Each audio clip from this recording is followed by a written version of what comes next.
Hello, kindred spirits. Welcome back to our podcast, and I'm so grateful you're here with us today. Whether you're listening while taking a walk, folding laundry, sitting in your favorite chair with a cup of tea, or simply taking a few moments for yourself in the middle of a busy day, thank you for allowing me to spend this time with you.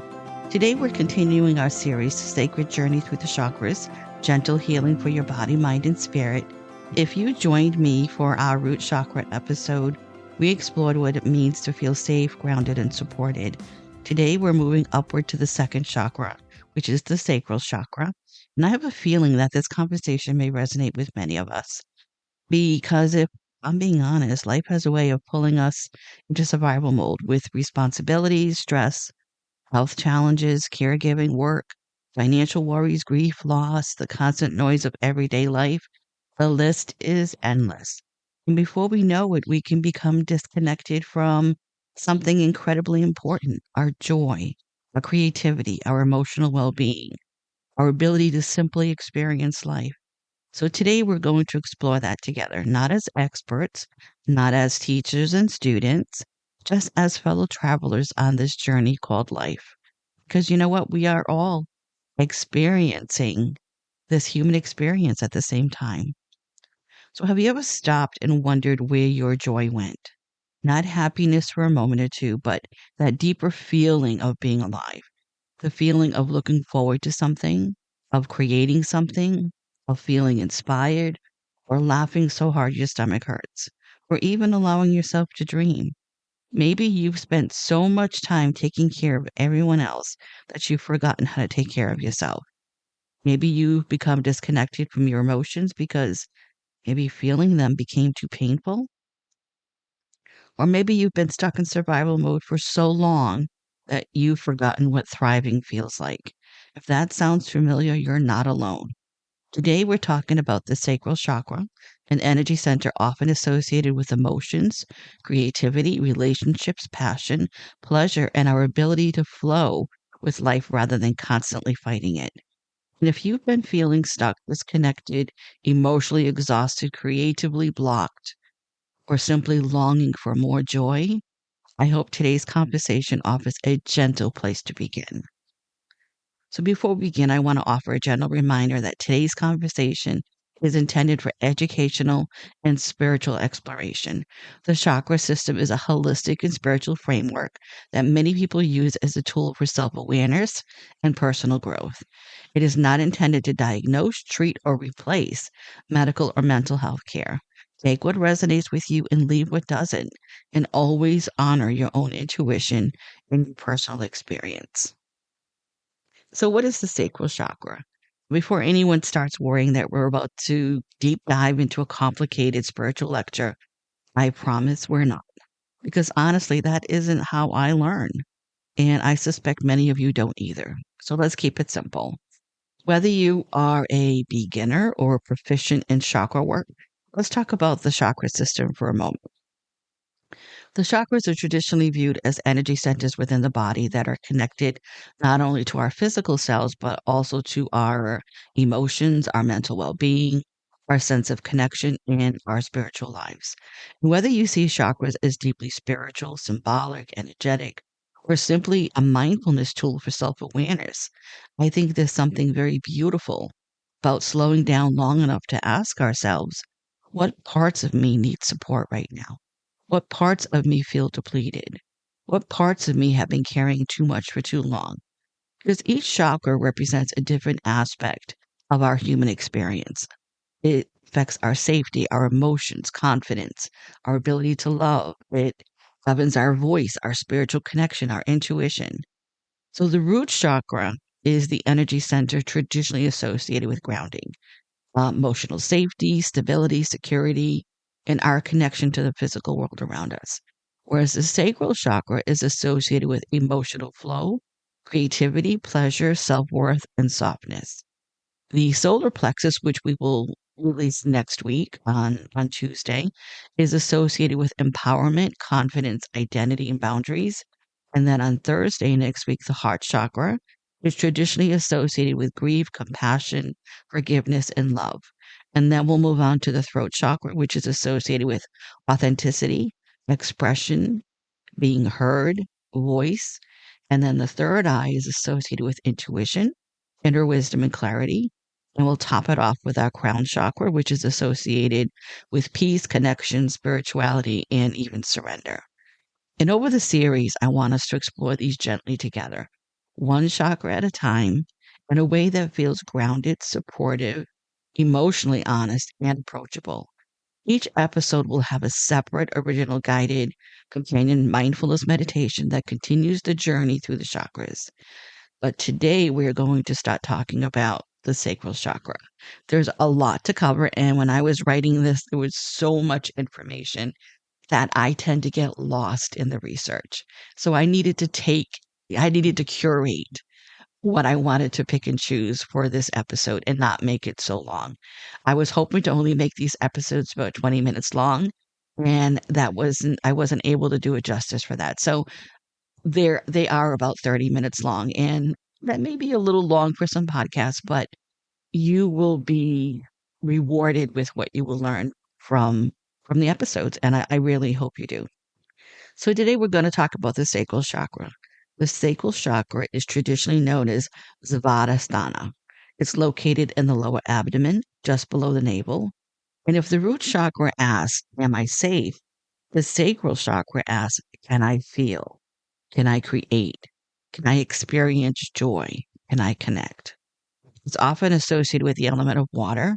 And I absolutely love that symbolism because water doesn't cling. It doesn't force. It flows. It moves. It even adapts and it always finds a way forward.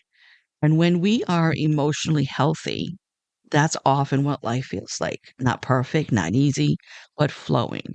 And when we have challenges that arise, we are able to move through them a little easier. Because when they do arise, we can acknowledge them. And when life changes, we learn to adapt. We try not to become trapped in every feeling that comes along. But many of us struggle with that, myself included. So, throughout many seasons of my life, I have felt the disconnection from joy, from creativity, from basic human connection. Whether it was after the passing of my mom in 2003, where I was an automatic pilot, numb to life, or being a caregiver to my dad. It doesn't take much for our chakras to become out of sync or out of alignment with life. We go through so much on a daily basis, and many times we don't realize it, but over time, I knew something was wrong, and that set me on my own personal healing journey. I went through some health struggles and some tough diagnoses, but through learning how to use all the tools I could learn about, in addition to allopathic medicine, I was able to help myself heal parts of my life that I thought were lost forever. Because one of the things that I've noticed throughout my own life is that we often don't lose ourselves all at once. It happens slowly, a little at a time, because we become busy, become overwhelmed, we become responsible, and eventually we stop asking myself or asking ourselves, what brings us joy? What inspires me? What makes me feel alive? So, when was the last time you created something simply because you enjoyed it? And when was the last time you laughed without worrying about what needed to be done next? Those may seem like small questions, but they're powerful questions because they help us reconnect with parts of ourselves that may have been neglected. I want to share a little story from today. Um, we don't get out of the house often. My husband and I, we both have mobility challenges, and it's usually out for doctor's appointments only. So joy has been really diminished in our household because it's like Groundhog Day in our home. Every day is the same. My husband asked me yesterday, he said, maybe we could get out tomorrow for a little bit. And because we both take medication that you can't drive, if you do take it, we needed to manage it accordingly. We didn't take that medication. And so we decided today, and we can't plan ahead because we never know what we will feel like when we get up that day. And so we can have the idea we want to do something, but executing it may be totally different. And even the thought of it brought me so much joy because I have been devoid of that kind of joy for quite a while now. And it wears on you. It really does. It does affect your mental health after a while. And so today came and I woke up and I felt good until I coughed and I had a muscle spasm. And that put me on the heating pad in bed for a little while. And I wasn't going to give up. I did cry because I was looking forward to getting out. And our original plan was to drive to the water. We do live in New England. We are close to the coast, about 30 minutes away, and just to go view the water because again, the sacral chakra has to do with water, and I knew I needed to bring joy back into our lives again. And so I knew that would probably be out of the question because it did get quite warm today. We pivoted just like life in life, you pivot. So we decided to go for a drive to get a light lunch. And that's what we did. We went through a drive through at a Dairy Queen, spur of the moment to get a light lunch. And then we didn't want to go home yet. We were just having a really good time. And it's just simple thing, a simple joy of going for a drive to get something to eat. We ate in the car at a small little park. And it was simple, but it was meaningful because it brought us joy. And the little things in life, no matter what it is, if it brings you just a moment of joy, you need to grab onto that because you don't know when the next moment will happen. So when we were finished, we left the park and we're driving toward home. And again, we still didn't want to go home. And my husband said, let's get a lemonade. In our area, Dell's lemonade is popular. And so we drove, to Dell's Lemonade to get a lemonade. And we had that. And of course, we've been drinking this for years. And of course, it feels like it's changed a little bit for me. I don't like sweet things, and it was really sweet. But the the idea of just getting a frozen lemonade was just so inspiring. And after that, we were ready to go home because my husband was getting tired from driving, which was understandable. And I was getting anxious from all the traffic. It was early afternoon and there was more traffic and I was starting to get a little anxious. And I said, okay, no, it was time to go home. The pain was starting to come in my hips and in my back and in my legs. And I knew, okay, we were out for 2 hours today. That was good. So we got home, and even though my pain level was about an 8, and my husband's was up there as well, just lying there in bed, I thought about it and I said, oh my God, it was just so joyful. I felt so invigorated. Just both of us felt invigorated just getting out today because normally we only get out for doctor's appointments. But it was really, really nice. And I know that act of joy really helped to balance my sacral chakra today. So that's just a little story I wanted to share because you have to take every little moment that you can, to be able to bring joy back into your life because we don't know when it's going to be. And today didn't have to be productive. It wasn't necessary and it wasn't like someone else was expecting it, but it did nourish my spirit. And you need to take those moments because awareness is where healing begins. So understanding sacral chakra imbalances when we stop flowing.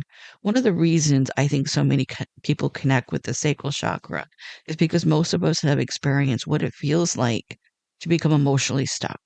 I don't mean stuck because we're doing something wrong. I mean stuck because life happened. Sometimes we don't even realize it's happening.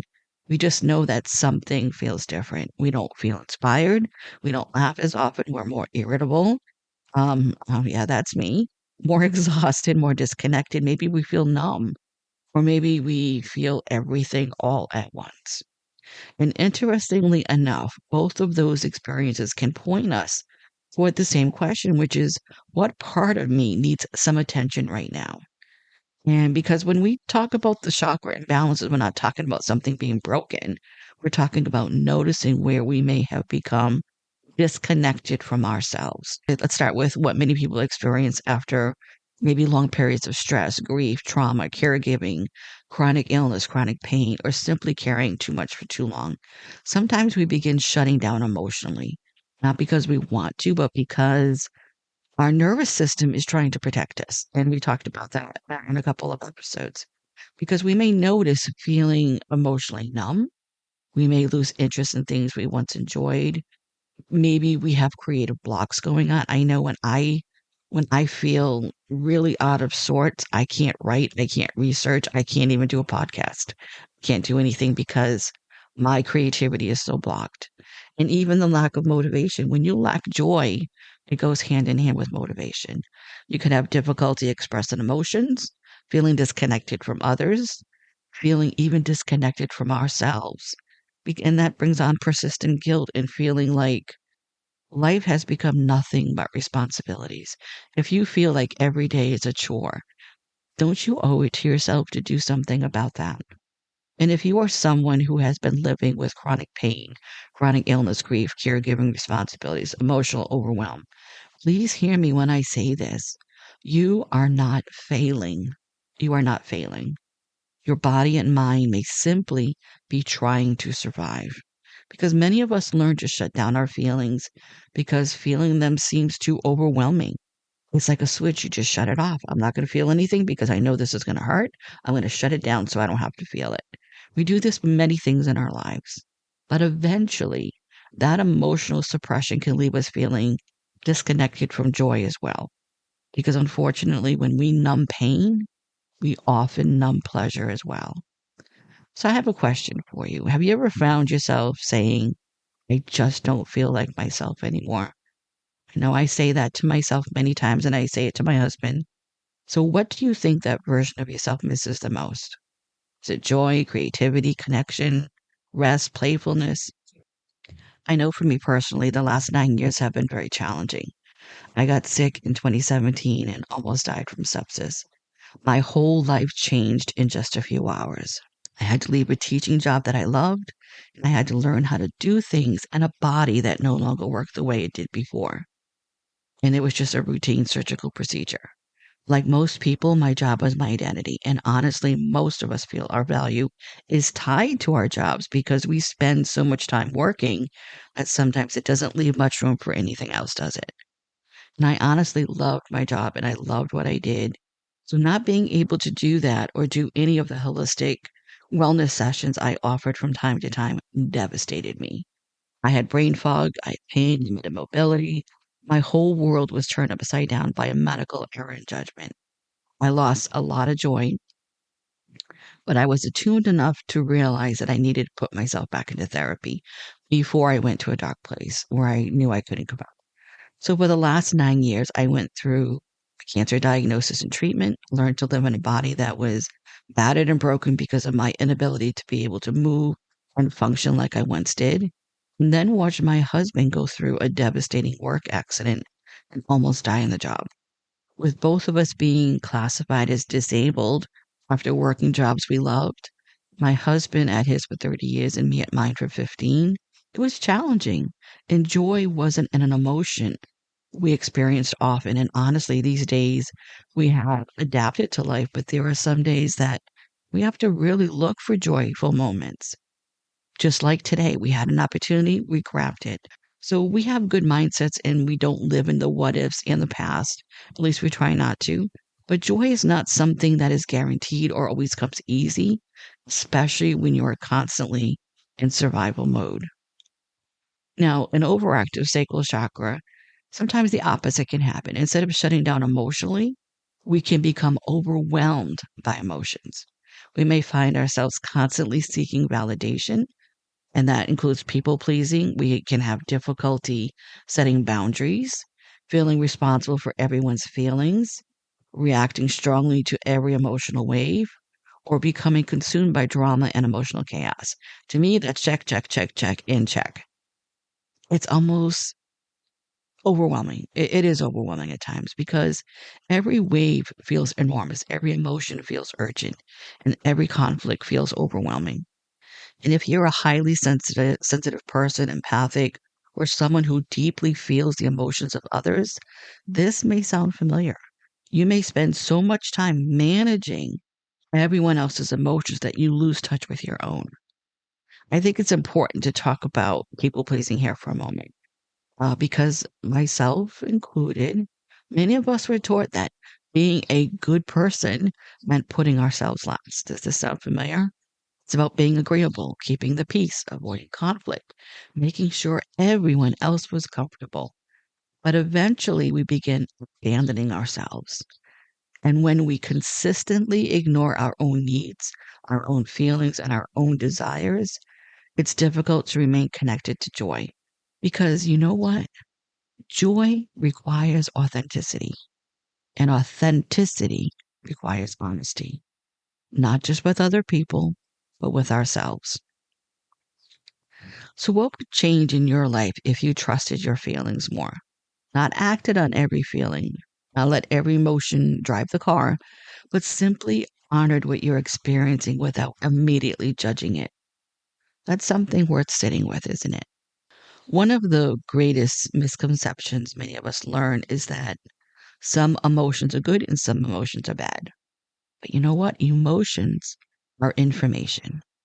They aren't moral failures, they're messages, or as I like to call them, blessings, Blessons. And a blessing is wrapped in a lesson. And I did not come up with this word, but I read it somewhere and it resonated with me. Because sadness may tell us something needs healing, anger may tell us a boundary has been crossed, fear may tell us we need support, and joy may tell us we're aligned with something meaningful. And yet, many of us spend years fighting our emotions instead of listening to them.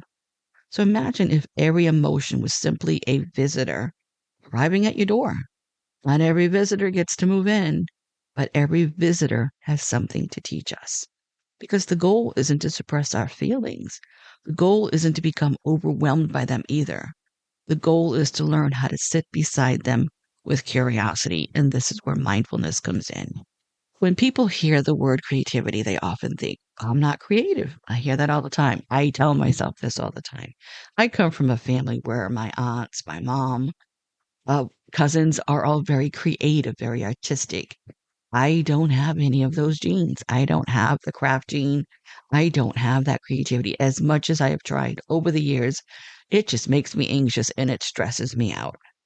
But creativity isn't just painting beautiful pictures or making a craft project.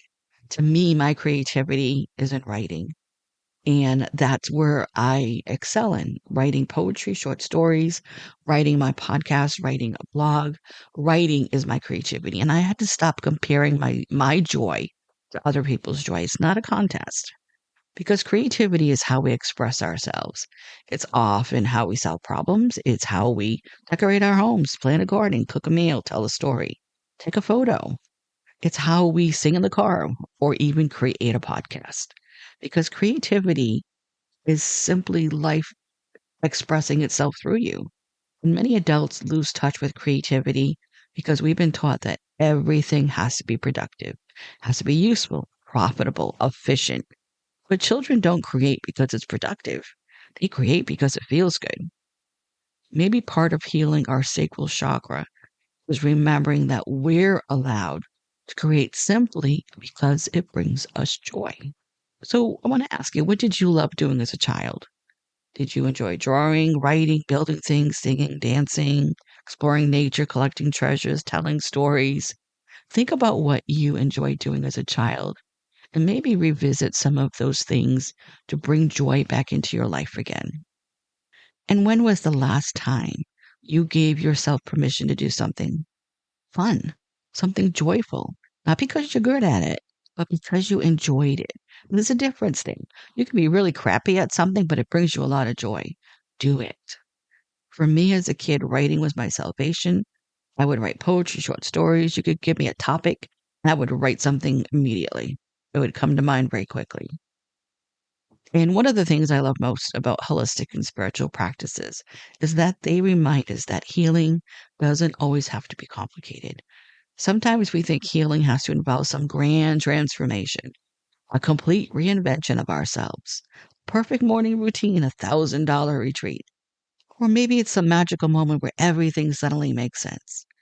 But more often than not, healing happens in small moments or even micro moments because healing is a choice, a breath, a walk, a conversation, a journal entry, a boundary, a moment of honesty with ourselves.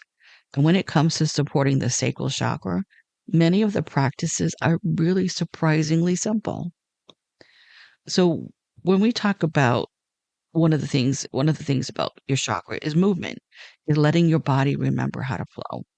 And remember earlier when we talked about the sacral chakra being associated with the element of water, because water moves. And our bodies were designed to move. I mentioned that mine no longer moves the way it used to. I have a lot of restriction. a lot of damage to my body. And I used to speed walk and outwalk anyone around me. Today I use a walker or a rollator or a mobility scooter, a cane, but I will always move my body in one way or another to keep the flow going. Now, before anyone listening starts thinking they need to join a gym or become a yoga instructor, that's not what I'm talking about. Because this isn't about intense exercise. This is about movement that feels nurturing, movement that connects you or reconnects you with your body rather than punishing it, especially for those of us living with chronic pain, illness, disabilities, or even physical limitations. Because movement can look different for every person. It's not a one size fits all. It may be a gentle walk, stretching in a chair, swimming, water aerobics, chair yoga, seated tai chi, dancing in your kitchen, swaying to music, gentle yoga, tai chi, or in my case, if I'm having a bad pain day and lying in bed, I will do gentle stretches to the best of my ability, even moving your shoulders while sitting comfortably. The question isn't, how much can I do?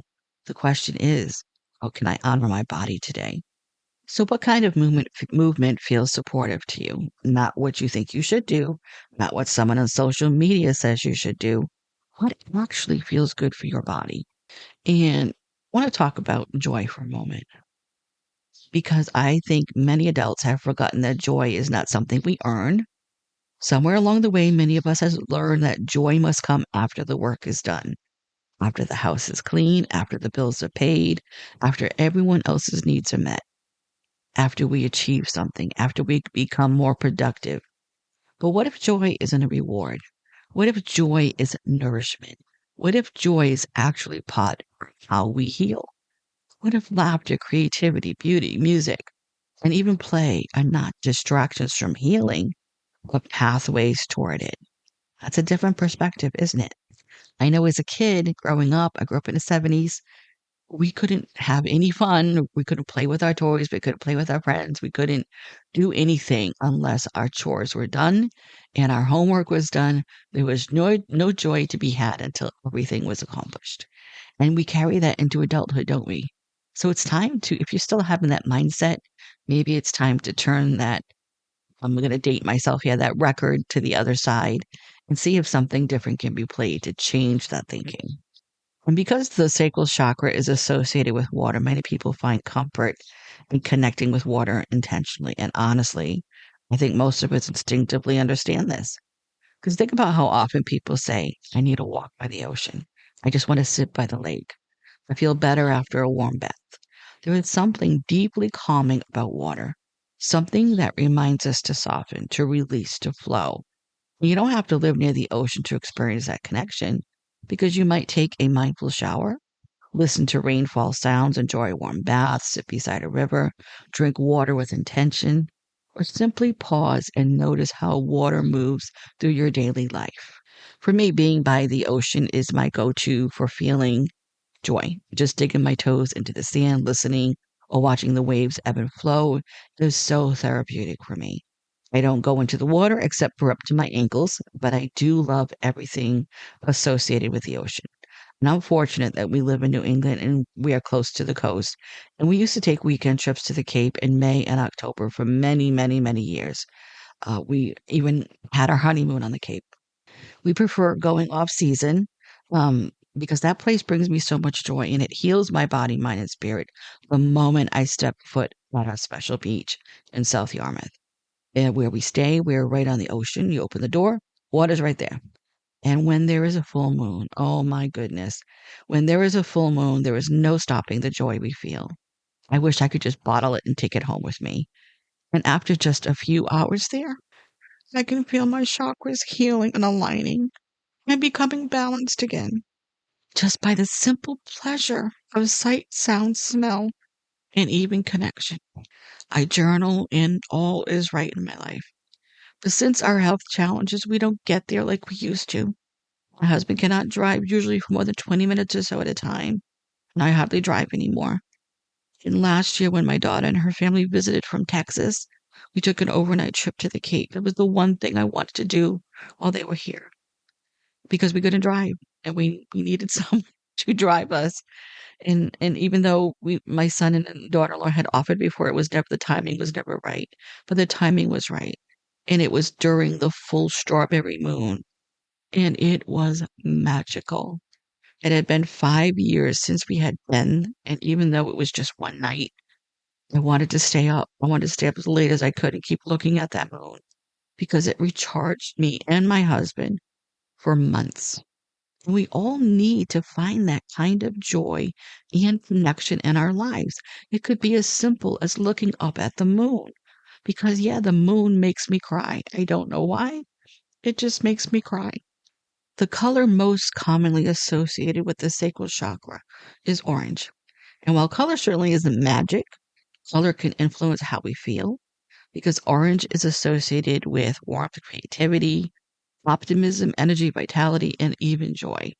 No, you don't have to repaint your entire house orange, but you might consider adding touches of this color in your life. A scarf, a journal, flowers, artwork, a candle, even foods that are rich in orange hues, carrots, sweet potatoes, squash. Sometimes these little visual reminders become invitations to connect with joy. And one thing we don't talk about enough is how healing it can be to engage our senses intentionally, because the sacral chakra is often connected to experiencing life more fully. So ask yourself, what nourishes my senses? Is it a favorite scent, soft music, fresh flowers, comfortable blankets, birds, the smell of rain, a beautiful sunset? For me, I love sunrises, especially over the water, and I love the moonrise over the water as well. It's still, after all these years, so sacred to me. Like I said, I will actually cry. And what about a cup of tea if you enjoy it slowly, just sipping tea or whatever beverage that you enjoy? These things may seem insignificant. Collectively, they remind us that life is happening right now, not someday, not when everything is perfect, now. Many people enjoy using essential oils as part of mindfulness or spiritual practice. I know I do. I have a lot of sensitivity these days, but I know which oils are okay for me. Some oils commonly associated with the sacral chakra include sweet orange, which is one of my favorites, tangerine, mandarin, ylang ylang, jasmine, geranium, sandalwood. And I like to think of aromatherapy less as fixing something and more as creating an atmosphere because I love the citrus aromas and I find them energizing and uplifting. Even just putting a little bit of the essential oil on a cotton ball and leaving it out and about where it's safe for pets, it really can add to your environment because it's a gentle invitation. It's a reminder to slow down, to breathe, to even reconnect with yourself. Now, if you've listened to this podcast for any length of time, you know I don't believe anyone needs crystals to heal, but I do love my crystals. But I do think they can be symbols of power. And for many people, crystals become meaningful reminders of their intentions. Some commonly associated with the sacral chakra include carnelian, orange calcite, sunstone, peach moonstone, amber, fire opal. And whether you work with crystals or not, the deeper invitation remains the same. How can I connect or reconnect with my creativity, my emotions, and my joy? For me, I oftentimes will sleep with my heart-shaped free rose quartz stone in my hand, especially if I am feeling anxious. So you do what feels right for you. And one of the simplest, most powerful practice for the sacral chakra is journaling. Remember when we were kids or teenagers, we called it a diary, but now it's called a journal because many of us spend our lives reacting to emotions without ever pausing long enough to really understand them. So consider asking yourself, what am I feeling right now? What have I been avoiding? What brings me joy? What drains my energy? What part of me is asking for attention? Because sometimes the answer will surprise you. And I think it's important to acknowledge something because healing doesn't mean you'll never feel sadness or grief or anger or disappointment or even pain. Healing doesn't remove your humanity. It deepens your relationship with it because the goal isn't constant happiness. The goal is learning how to move through life's emotions without becoming trapped by them, like water, flowing, moving, adapting, trusting. So, if your emotions could speak to you today, what do you think they would want you to know? Because you know what? You may be surprised what comes up. In the final part of today's conversation, we're going to talk about affirmations, self compassion, relationships, emotional boundaries, and what it means to give ourselves permission to fully experience life again.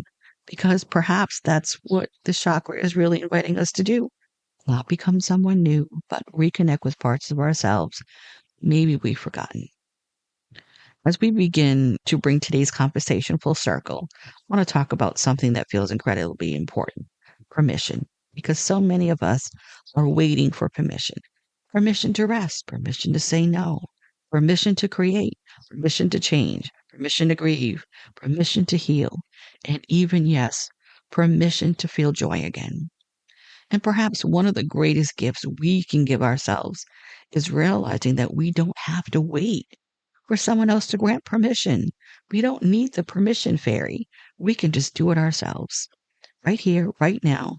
Because the sacral chakra teaches us that emotions are not inconveniences. They are part of the human experience. They are not weaknesses. They are not flaws. They are not signs that we're failing. They are evidence that we are alive. And while emotions can sometimes feel uncomfortable, they also connect us to some of the most beautiful parts of life: love, compassion, wonder, creativity, connection, hope, joy. Let me ask you, what emotion have you been trying hardest not to feel? For me, it's pushing away hope and even joy at times. It's oftentimes hard for me to think about the future without thinking of the things that could go wrong. And I know that is detrimental to the process, but I always said when I started this podcast, I was not going to censor or filter my vulnerability. If I feel like emotion bubbling up, I'm going to leave that in. I am not going to edit it out because I am a work in progress. Even at 62 years old, I am a work in process. And as much as we are learning and talking about the chakras, I do this work on myself all the time. Does it work? Yes, it does. Do you have to do it faithfully? Sometimes you do, depending on what your life looks like. But it is worth it to feel joy and peace and connection. Because the sacral chakra, we know, is often also associated with relationships, not just romantic relationships, all relationships, friendships, family, coworkers, neighbors, even the relationships we have in our community.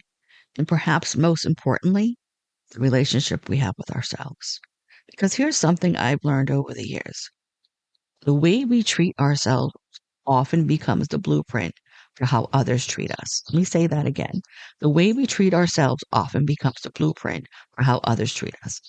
If we constantly dismiss our needs, we may allow others to dismiss them too. We constantly criticize ourselves, we may become more accepting of criticism from others. You see the vicious circle here? And if we never honor our own feelings, we may attract relationships where our feelings are not honored. And that isn't about blame, it's about awareness. And awareness always creates opportunities for change. So, when was the last time you treated yourself with the same kindness you offer other people? That's not always an easy question to answer, is it? Because many compassionate people are wonderful at extending grace to others, but terrible at extending it to themselves. And I'm guilty of this as well. I am my own worst enemy, but I'm trying to be better.